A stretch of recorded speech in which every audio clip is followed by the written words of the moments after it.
Okay, so this is the Bible study for Exodus chapter 13, verse 17 through chapter 14, verse 14.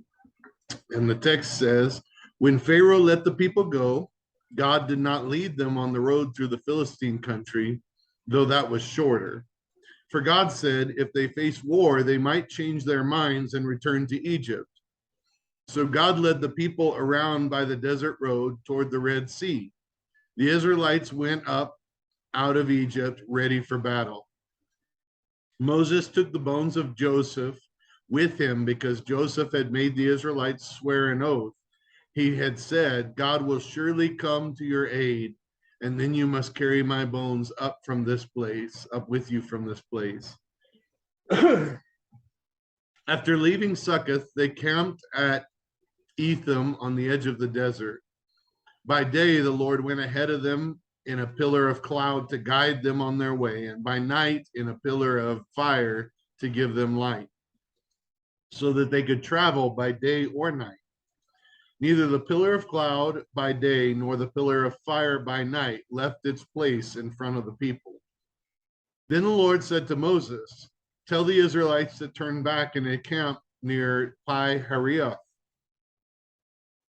between Migdol and the sea. They are to encamp by the sea directly opposite Baal-zephon. Pharaoh will think the Israelites are wandering around in the land, wandering around the land in confusion, hemmed in by the desert. And I will harden Pharaoh's heart, and he will pursue them. But I will gain glory for myself through Pharaoh and all his army, and the Egyptians will know that I am the Lord. So the Israelites did this. When the king of Egypt was told that the people had fled, Pharaoh and his officials changed their minds about them and said, what have we done? We have let the Israelites go and have lost their services. So he had his chariot made ready and took his army with him. He took 600 of his best chariots along with all the other chariots of Egypt, with officers over all of them. The Lord hardened the heart of Pharaoh, king of Egypt, so that he pursued the Israelites who were marching out boldly. The Egyptians, all Pharaoh's horses and chariots, horsemen and troops, pursued the Israelites and overtook them as they camped by the sea near Pi-hahiroth, opposite Baal-zephon. As Pharaoh approached, the Israelites looked up, and there were the Egyptians marching after them. They were terrified and cried out to the Lord. They said to Moses, was it because there were no graves in Egypt that you brought us to the desert to die? What have you done to us by bringing us out of Egypt? Didn't we say to you in Egypt, leave us alone, let us serve the Egyptians? It would have been better for us to serve the Egyptians than to die in the desert. Moses answered the people, do not be afraid. Stand firm, and you will see the deliverance the Lord will bring you today. The Egyptians you see today, you will never see again. The Lord will fight for you. You need only to be still. So this is a significant text. This is what we've been leading up to, really, for weeks and weeks and weeks, as we've talked about the plagues and God's deliverance, which probably seems slow to most of us. But I would consider it purposeful. God says in the New Testament, or we're told in the New Testament, that God is not slow in keeping his promises, as some understand slowness. He's patient, not wanting any to perish, but all to come to repentance. So we know that God is not slow, he's purposeful and patient.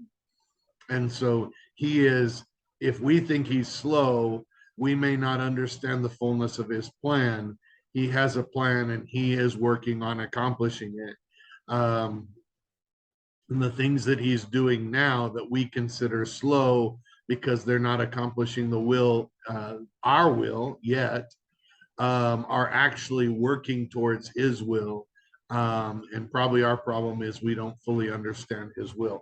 So I think we have another example in this text of Israel not fully understanding his will and seeing what he's doing, and not trusting, but them looking at their circumstances and thinking that God is um, not doing what he said he was going to do, or they don't understand what he's trying to do. So we're told, probably in retrospect, when Moses was writing this, we're told what God's purpose was. But Israel didn't understand fully God's purpose, and all they understood was that the Egyptians were coming after them. So number one in our Bible study, remember that you can download our Bible study in PDF format at www.abqnaz.org/alive. And number one says, what have we been talking about in our last few Bible studies in the book of Exodus? A, we spent way too long talking about the plagues. Maybe. And definitely we talked about the plagues in more than a few Bible studies, I think. B, we spent literally 3 weeks talking about a single plague. I don't know. I'm not in your mind. I'm not in your home. But I can imagine that a few people that have been with us during these studies might have been thinking that there's a attitude or sort of a connotation of how that sounds like you might be saying it. I wrote this, maybe I still feel it as well. So you can say it about me if you want in my planning of how we go through these Bible studies. I feel it too sometimes, but feel like we're timing this out in the way that God would have us study this and understand this, and that there's some things that we can't miss in the process of this. Maybe you think I take too long, like the Lord seems to sometimes, and maybe you would complain against me the way the Israelites complained against Moses. Although at least I'm not leading you out into the desert. We're just taking a long time in the Bible studies. Literally 3 weeks talking about a single plague. Never mind that it's the most important one of all of them, and it's the one that finally enabled Israel to be released. C, and this is probably more important because it has so many words in it. We have been talking about God's deliverance, how he distinguished between Israel and Egypt by Israel's faith and obedience, how they were to tell their children the story of God's deliverance when they commemorated it year after year, and how the firstborn belonged to God because of his salvation, and they redeemed the firstborn by the blood of a lamb and made it clear to the children why they did this and what God had done. So if A and B, and particularly B, have a negative connotation sort of on the surface, we literally talked about one plague for 3 weeks. Perhaps C explains the heart of why we talked about one plague for 3 weeks, because there was some pretty important things in that plague and in the description of that plague and its commemoration and what it means, and its connection with even New Testament redemption,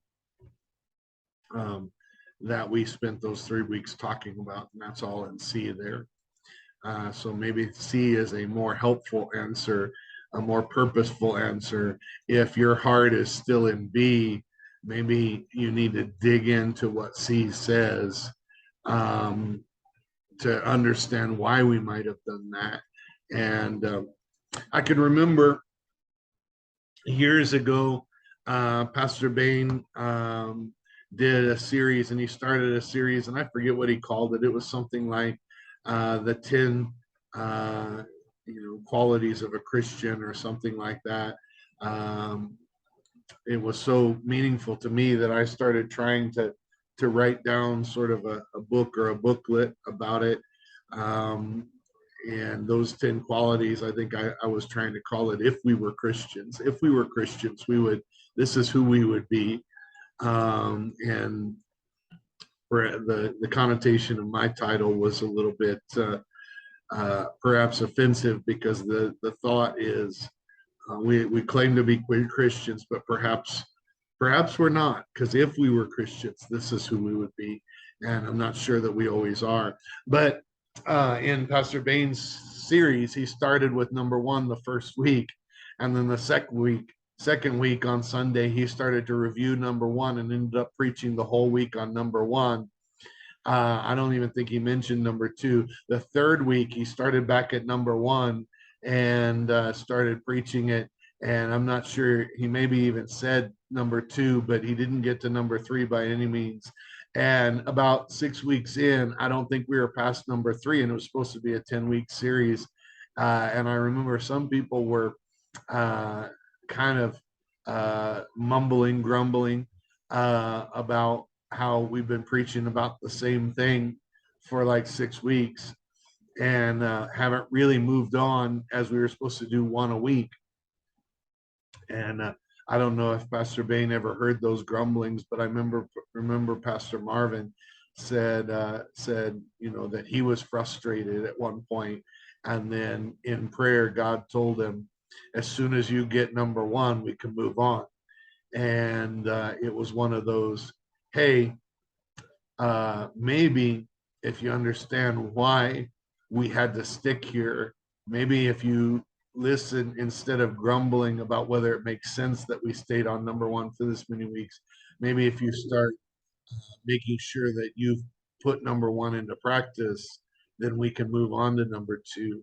And perhaps I'm not going to put my own planning or whatever into that category and say for sure, but perhaps if we stop thinking about we've been in the same plague for 3 weeks and start talking about considering what God wanted us to learn in that plague that maybe we haven't fully understood, then we can move on. But anyway, we're moving on. Number two, what is happening now according to 13:17 through 18? So this is the beginning of this text. They're traveling out of Egypt. So yeah, it starts out, when Pharaoh let the people go, God did not lead them on the road through Philistine country, though it was shorter. So we're being told about the story of them actually going out now. B, God did not lead them on the road through Philistine country, though it was shorter. He thought the people might decide to go back to Egypt if they encountered an attack. Now, then in parentheses, it says, God knows our hearts and the future. Perhaps this is some foreshadowing, because they didn't go through the Philistine country, and yet when the Egyptians came and they did encounter attack, they sort of complained in the same way that God seems to have been predicting that they would. Only the difference is, in Philistine country, they would have been attacked from that direction and been sort of tempted to go back to Egypt, whereas instead God sent the attack, and it kind of says that, right? God sent the attack from Egypt's side, so they couldn't go back. So now we start to see that God actually knows the heart of his people, and he knows that as much as they complained about being in Egypt, they would go right back to Egypt rather than face an obstacle in the other direction, if that obstacle had to be overcome in order for them to have freedom and to live according to what God's plan was, and in the promised land that God planned for them to live in, they would actually go back. And isn't that interesting that God knows that the heart of his people is, as much as we complain and cry out to him for deliverance from our current circumstances and situations, that when he delivers us, our tendency and our temptation is to go right back because of whatever obstacle we see in the way of our progress forward. Now, oh boy, I could preach a whole sermon on this, and maybe we ought to sit in this for a minute, because I watched this. people make a commitment to Christ. And let me just tell you, if you're in our church this week, we are going to do, I think, some baptism. We're going to do a dedication. We're going to do some membership. Here's what I watch when people are baptized. They can be doing really well in the faith for weeks and even months leading up to their baptism. But I see more people turn back to their old ways the week after their baptism than any other situation, because it's like the enemy takes that moment to attack and try to discredit what God is doing. And when people face obstacles, when they encounter obstacles, they have this tendency to go back. That's what the God knew his people would do if they faced an obstacle on the way to the promised land. And God help us, how often is that what we do? When we face an obstacle, we would rather go back from the thing that to the thing that God just has delivered us from, than continue and try to pursue God and his plan through the obstacle. So God created an obstacle behind them. Now there's an obstacle ahead too, but it's not the battle obstacle. It's an obstacle that God is going to physically overcome for them to show them that this is the best way. You've got an obstacle behind you that's worse, and this obstacle ahead I'm going to clear out. So it says, God led the people around by the desert road toward the Red Sea, and the Israelites were ready for battle. So there was a sense that they knew there was going to be battle. But rather than going through Philistine country where the battle was ahead of them, God put them in a position where the battle was behind them, and the obstacle ahead God was going to clear out. Number 3 says, what do we learn in verse 13 through 13:19? 13:19 says, Moses took the bones of Joseph with him because Joseph had made the Israelites swear an oath. And he said, God will surely come to your aid, and then you must carry my bones up from this place. So I believe there was a similar oath taken to Jacob, and at the beginning of Exodus, they had went and buried Jacob, right? So this now is the oath that has been taken to Joseph. God, and it's an oath that's sort of taken in faith. When Joseph said, God will deliver you, he will surely come to your aid. And when he does, this is what you're to do. What does this tell us about the faith of Joseph? Joseph knew that God was going to come through. The third part says, perhaps we should go back and read that story to encourage us in our faith. If you have not read this or haven't in some time, review Genesis 37 and 39 through 50. Now that's like 12 chapters, so we're not going to take that time here. But let me just say, we went over it a little bit when we began studying the book of Exodus, I think. If you haven't read the story of Joseph, if you don't know about his faith, go back and read the things that he went through. In our First Samuel Bible study, we were talking about David and how David's path to the kingship was not as smooth as all of us would have expected, but God used every bit of it to prepare him for what he needed to be king. Well, Joseph was very similar. Joseph's path to leadership and his path to prominence, not only in Egypt, but in Israel, was paved by hardship.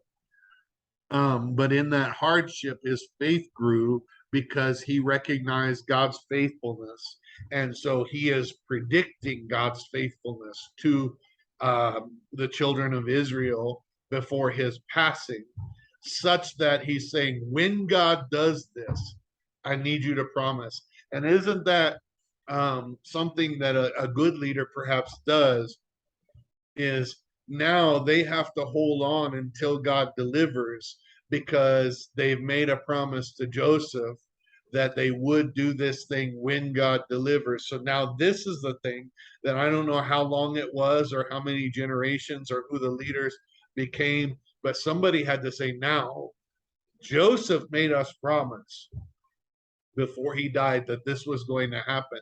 This is they're in Egypt 430 years, right? So this is not in Joseph's lifetime or the lifetime of the people that made the oath.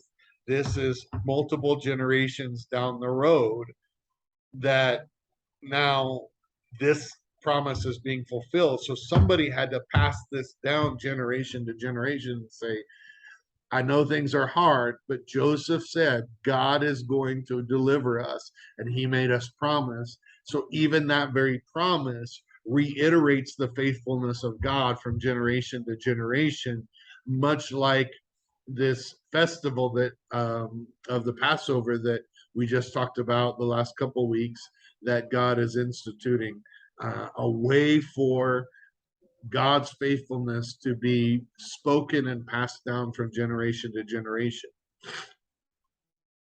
Number 4, what do 13:20 through 22 tell us about God's guidance during this time? A, God went ahead of them.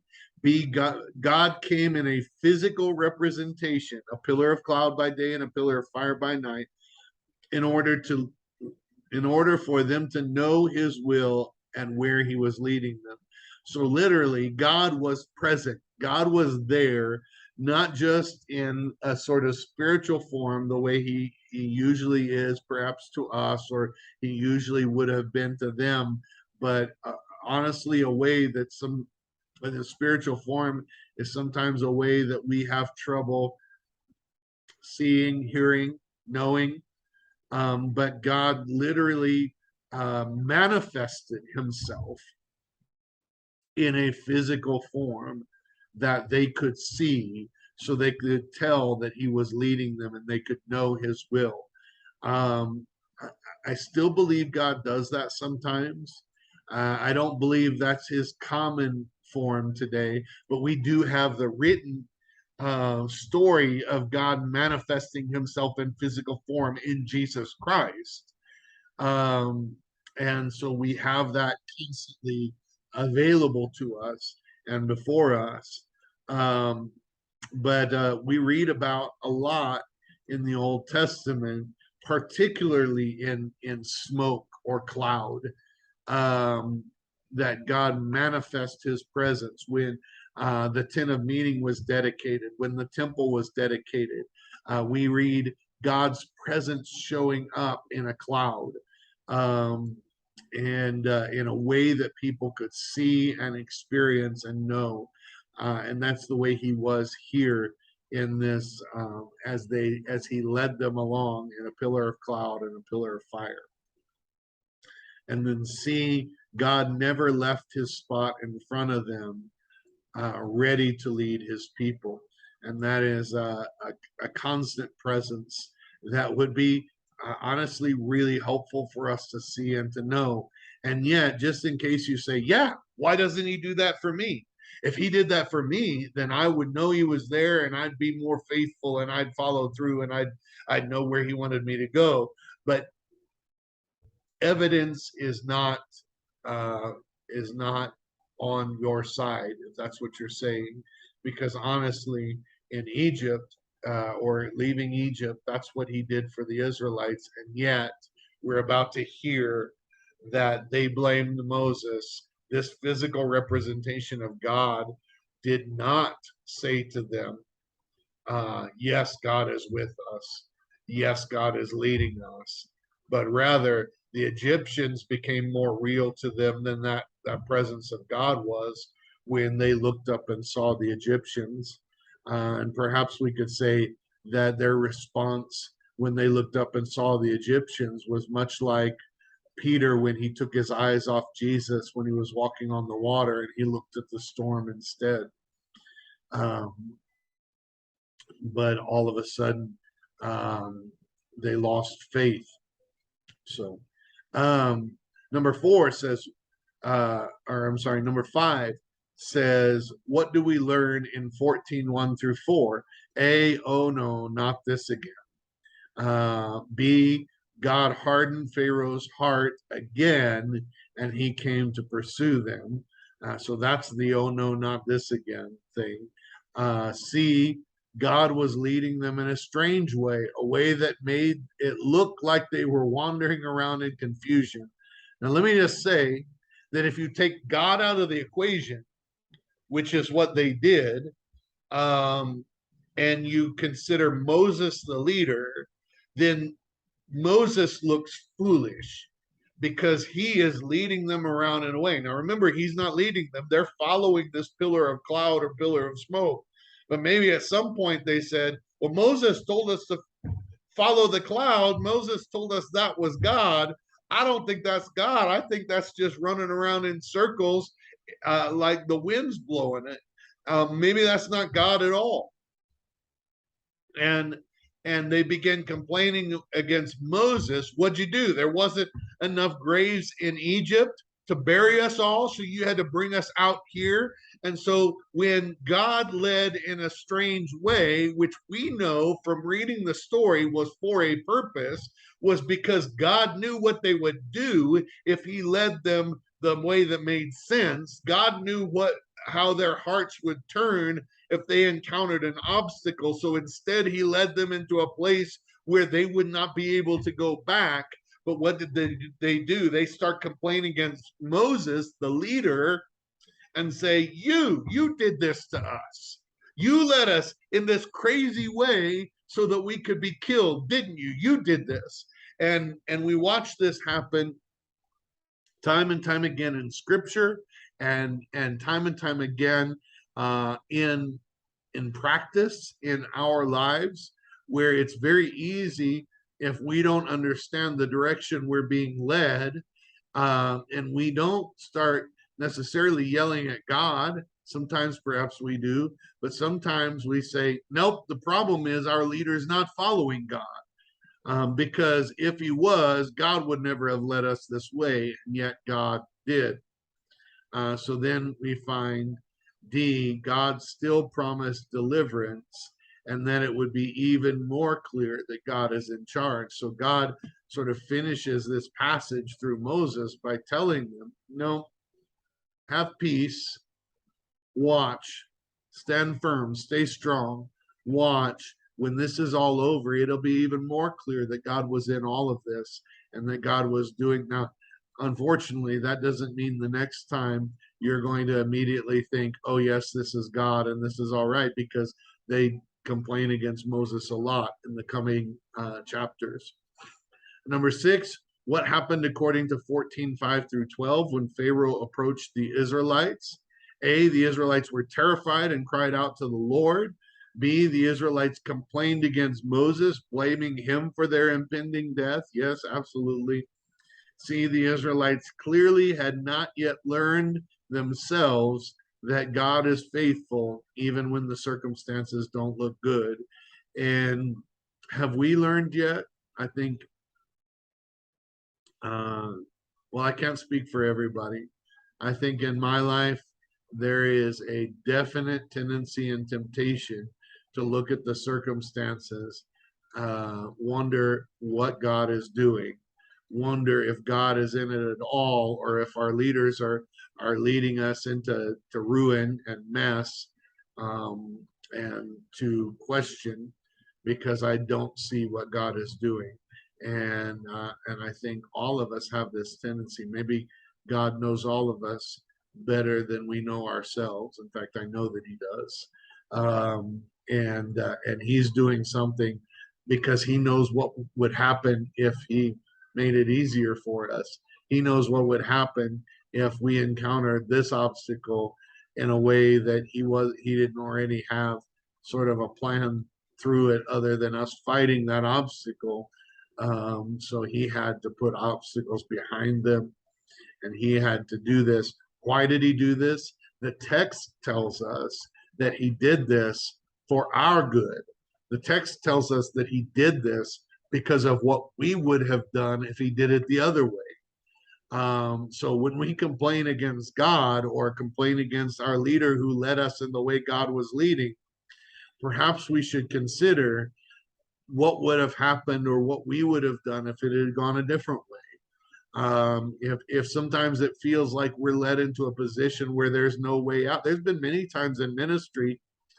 Um, I remember one time when I was on staff, I wasn't getting a regular paycheck.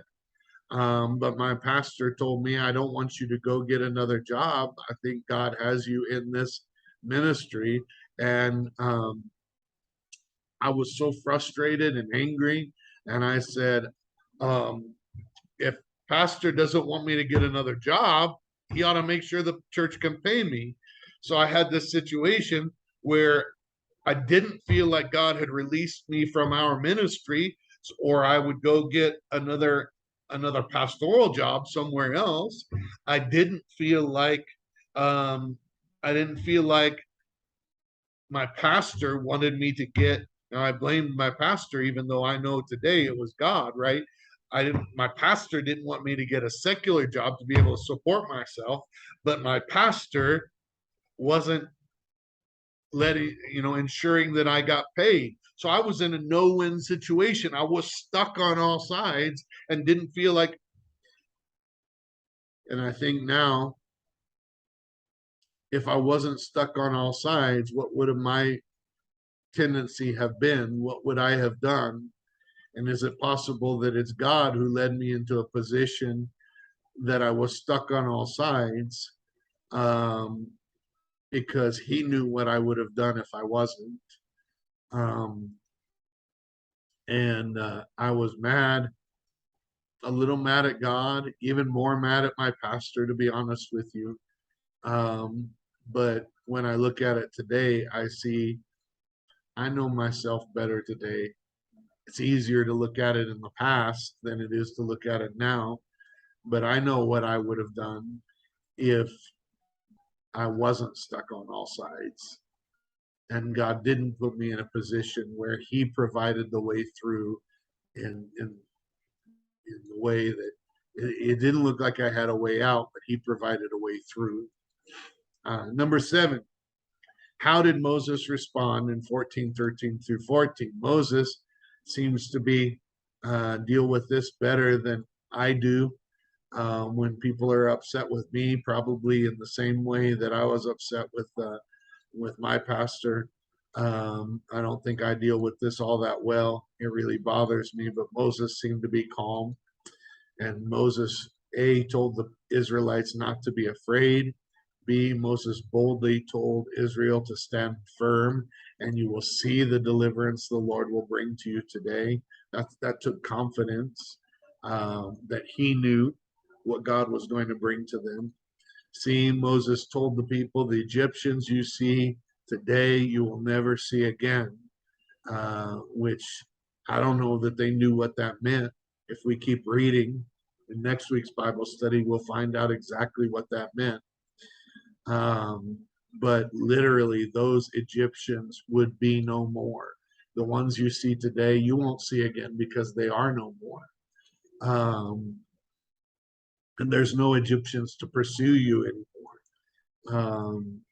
And honestly, they were punished for not doing what they said they were going to do, not doing what God called them to do. C, Moses told the people, oh, I already said that. D, Moses reminded the people that the Lord will fight for you. You need only to be still. Now, let me be clear that I think sometimes God calls us to fight. But in this case, God, his intention was to do it himself. This isn't about what you can do or what I could do through you. This is what I'm going to do for you so that you can see that this is all taken care of. You need only to be still. Number 8, do we need to hear Moses's message today? And I think, yes, sometimes we do. We need to hear that whatever we're facing, that seems to be trapping us in, God has got a way through, and we will be fully delivered. We need only to trust Him in this moment. Just don't turn back. Just don't do something foolish. Just trust that God has this.